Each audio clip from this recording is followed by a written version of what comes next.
2 years ago, there was something of an uproar when the government suggested mining conservation land as an answer to our economic woes.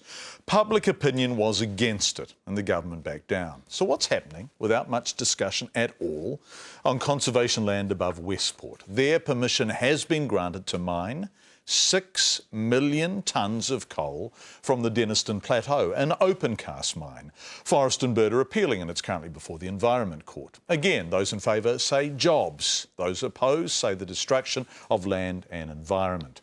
But hadn't the government promised that such large mining applications would be publicly identified? So, did you know about this mine? And if not, why not? Lachlan Forsyth and cameraman Grant Finlay on the pros, the cons and the lack of public debates.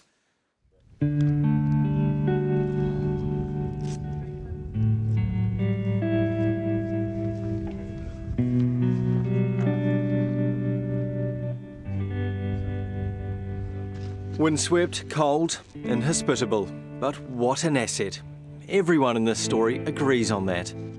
What they don't agree on is what kind of an asset. Is it a beautiful, untouched environment to savour for future generations? Or is it a sustaining resource, one that for centuries has proved the lifeblood of the West Coast?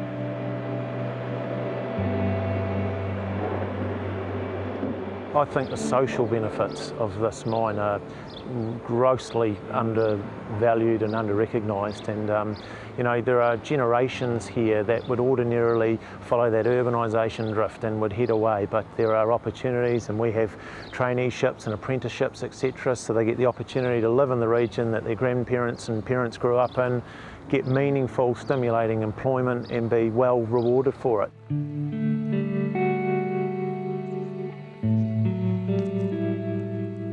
The reward is under these rocky, barren hilltops, and to get to it, Australian company Bathurst is planning to cut open a 140-hectare mine.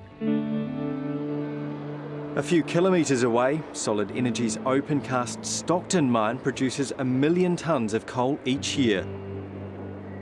It employs 1,000 people in a region where the entire population is only 10,000.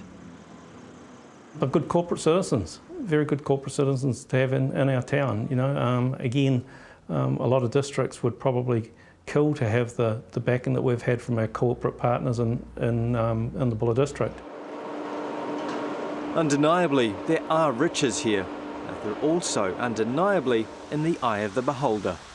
This is the only place in New Zealand where these things live. This is the only place like it in New Zealand. These sandstone pavements that are here before us now, if they are mined, they will be crushed up and they'll be gone forever. And no matter how much replanting we do or how much vegetation that we move from one place to another, we're left with something that will never resemble what we have now. This is the Denniston Plateau. It's bleak, it's inhospitable, it's sunny at the moment, but just 30 minutes ago it was snowing on us, and far off in the distance there is Solid Energy's Stockton mine, an open-cast coal mine, and that is what's being proposed for the plateau behind me. In fact, you can already see the exploratory drills going into the hillside behind me. Stockton is state-owned. Its profits stay in New Zealand. $68 million last year. Bathurst estimates its open-cast mine here will create 225 jobs and pay about $100 million each year in wages, contracts and commercial deals. Around $60 million will be paid to the government in taxes and royalties over the lifetime of the mine. It is committed to the West Coast. Its plans include upgrading the port and being able to export directly from there. It will invest in, as I've already said, over 200 jobs, and it's expected that over the next 6 years it will bring $1 billion into the New Zealand economy. So where one person sees a pristine flowing creek, another sees the trickle-down of money, opportunity and growth. We're having no problems attracting good teachers.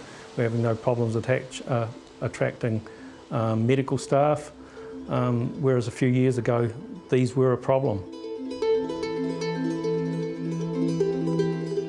A Acclaimed photographer Craig Potton is one who has spent a lot of time on the plateau. When you look north to Stockton and it's just a big hole in the ground, so it just behoves us to leave this for the future. I mean, I'm constantly thinking as you get a bit older, what are you going to leave your children? What sort of landscapes, what sort of place will New Zealand be? Half of this landscape we've destroyed already in mining. Are we going to destroy the other half? Are we going to leave nothing for our kids? That really starts to rack me a bit. International demand for high-quality coal has never been higher, so the industry says the time is right to mine.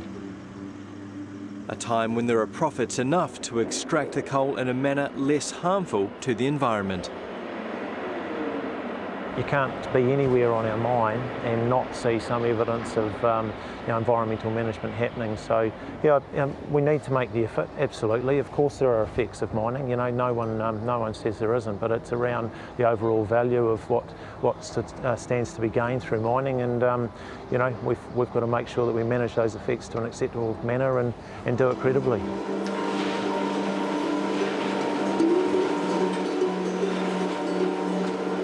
I think the question is more around how it's done, not if it's done. I can't see that changing, and what better way to be, being a part of that and managing that and doing it to a very high standard. It's a moot point, and people always come at you with that economic argument that we can make a few dollars quick. So why don't we go destroy the place and make those dollars because the economy's in a bad shape? It does not stack up with me.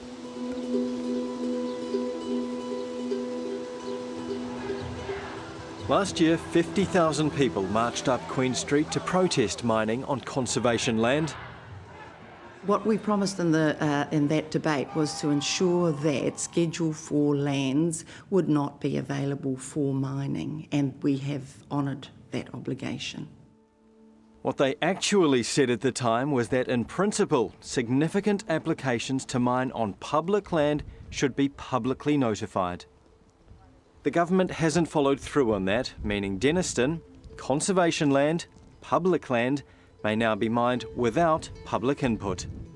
We're always open to negotiation, but the situation here is one where we've already compromised. The Denniston and Stockton Plateaus are the only two places in the world that look like this and have this wildlife, and we gave away the Stockton Plateau on the understanding that the Denniston Plateau would be protected forever for New Zealanders. They've mined the heck out of the Stockton, and now they want to creep over here and do the same thing here.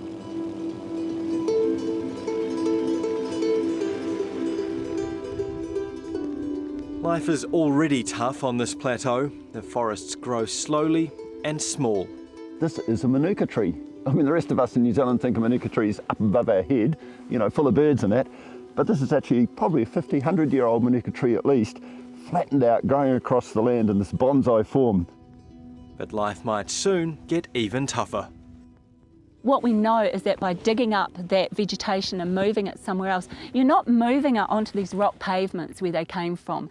And so by doing that, you're creating another environment, another place altogether. And so those plants start changing over time.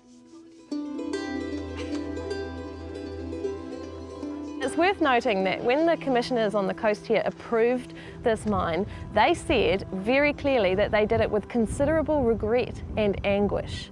And so they knew that this land would be irreversibly destroyed.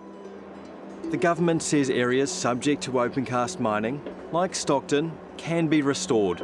And while it's sold on the idea of squeezing as many riches out of this land as possible, we want to build a competitive economy and secure our energy future, and we want to do it in a safe and environmentally responsible way. opponents are wondering where it will end. They also have a responsibility to protect land for future generations just because it's special, and in this case we're talking about landscapes and wildlife that are found nowhere else in New Zealand. I guess what gets confusing is that, you know, for those of us that marched up Queen Street last May, all 50,000 of us, this is what we thought we were fighting to protect.